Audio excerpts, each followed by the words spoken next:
Hi guys, Alex Landeen here with Athlon Outdoors. I'm out on the range with a couple of buddies of mine shooting the new Darkstorm Industries Variant 1. So what Darkstorm wanted to do with this particular rifle was something along the lines of what like Agency Arms does with a Glock. So you take the stock platform and then you kind of do the milling and make it a little bit more customized, give it kind of more of a unique look that doesn't look like just another black rifle out there on the range. So with this one, what they did was they took a 70-75 T6 billet matched upper and lower set, and then they milled in all of the custom designs and things that you can see here. Front of the mag well, the V for the Variant 1 on the outside. And then what they did was they did a Type 3 hard anodized coating and then a titanium Cerakote over that. And you can see that Type 3 hard anodized here that they patched off or masked off on the lower. So you get the DSI low profile steel gas block, you get the DSI bolt carrier group, the big ambidextrous DSI charging handle, you get the flared mag well. So you get all the higher end features and the look that's going to make it stand out and run like something that's probably going to have a much higher price point from a different company. So yeah, I mean, let's just go play around with this thing. We'll get a couple of guys shooting it and see how we like it. All right, don't really have a set course of fire, but you know, Ben will yell at me if I do something silly.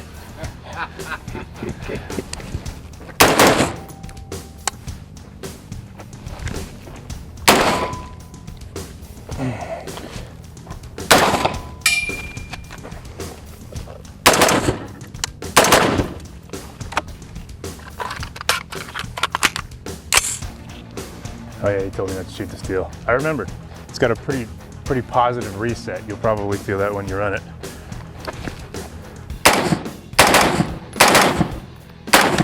All right, you want to play with it?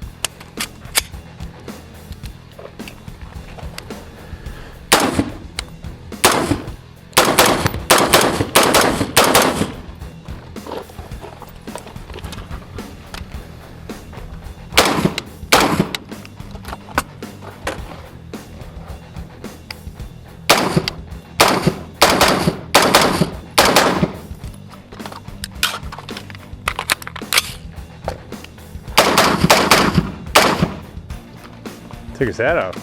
Yeah. Well, it definitely shoots smooth. I mean, it is nice and smooth. You don't feel the reset is nice and positive and crisp. You can feel it automatically, even though it seems like it's a mil-spec weight. The smoothness of the trigger makes it really nice to shoot.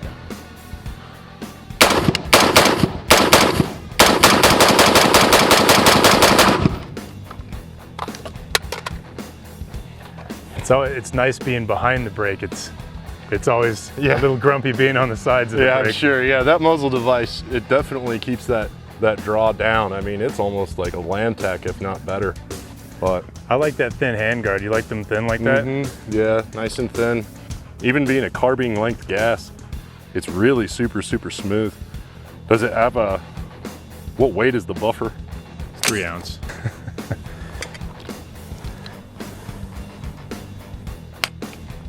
Man, those tolerances too. That's wild.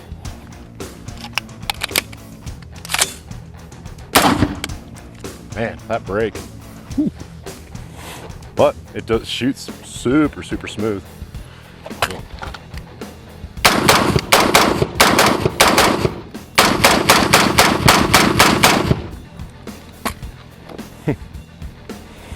It is nice.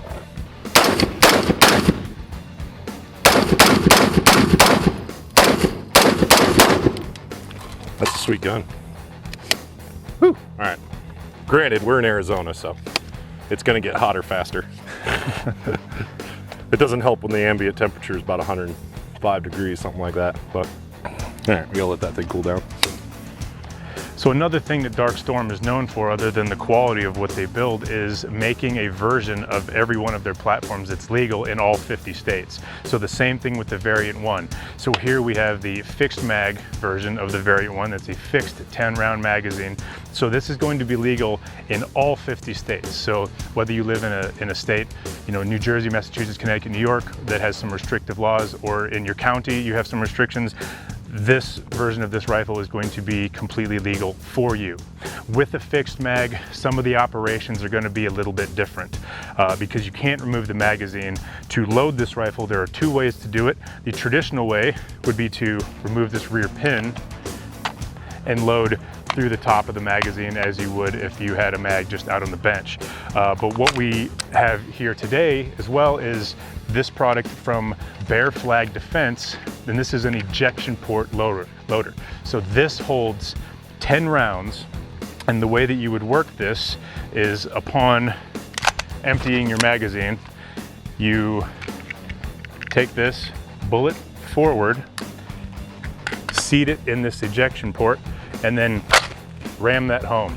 So what that does is that gives you a quick way to reload that magazine without having to break it down. So with these ejection port loaders, pretty simple. Basically you just kind of one at a time in it, like you're loading a regular magazine. And you kind of pull down on these little side tabs here as you load them in. It'll keep them from getting a little twisted or discombobulated in there. The first time that I loaded one of these, I made the mistake of having this pretty far down, and one of them got a little turned around, and took me a little while with the pick to kind of get everything situated to get it back up. But if you ever do make that mistake, the base plates on these they are removable. So you can see there's a little tab on one side, so it just kind of slides out the other way if you ever ran into that problem and wanted to fix it better than I did. If you run a AR-10 style mag pouch on your dominant side, you can have these in there basically, so it would be bullet forward here. So as you come back, pull this out, insert, good to go. So one thing with these ejection port loaders is as you push those rounds into that magazine, the spring tension actually gets higher, so it's going to be more difficult to push in there as it goes. So the best way that I can describe doing this is almost just like a karate chop. Like you almost want to say hi-ya when you do it. So you come up here, get a good brace on your body, and just hi-ya. There you go.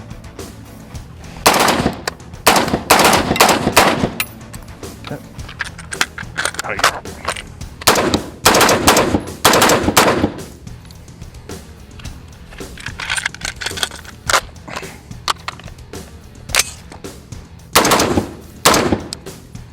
So we had a little time to play with the Variant 1, as you saw. This is my buddy Ben. This is one of the ranges that he runs, and he's generous enough to let me come out here and mess around and do stuff like this, and that's always appreciated. It's nice to have friends with a range. It's like you have friends with a boat, you know, you get the friends with a truck, and the friend with the range. And I tell you, for some things, the range is almost more important than the boat and the truck for sure. But yeah, so it's kind of the first thing that I noticed about it is that it looks different. Like it looks, I mean, you know, cool is kind of a silly thing to say, but it does. It looks cool with the mill work and they've done, especially this titanium coating. You know, it stands out. Like it's not just another AR on the range. It kind of has a personality. Obviously the performance, you know, matches the look. I thought it shot really well. You mentioned the you know, the recoil pulse is super smooth. Mm-hmm. The trigger's great. You know, what else do you think? Yeah, I think that's really the key point, is for how flat it shoots, whether that's between the compensator. As a carbine gas system, I really expected it to have a little bit more of a recoil impulse, but maybe it has something to do with the Hogue buttstock and the brake on here, that the competition style brake. It makes a big difference to keep that pupper shooting flat, that's for sure. Yeah, and you definitely, you know, you get a lot of gun for what is realistically like a mid-level price point on this.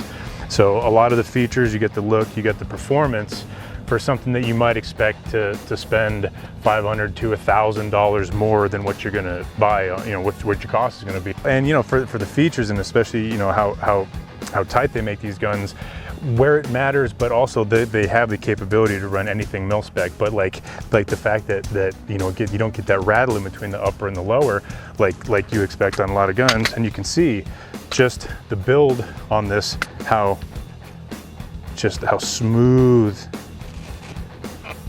that goes in. It's great. Absolutely. Even with those tight tolerances, we're still able on the compliant version to very quickly and easily come back, get it out, and be able to break it for that top loading factor as well. Yeah, it's great.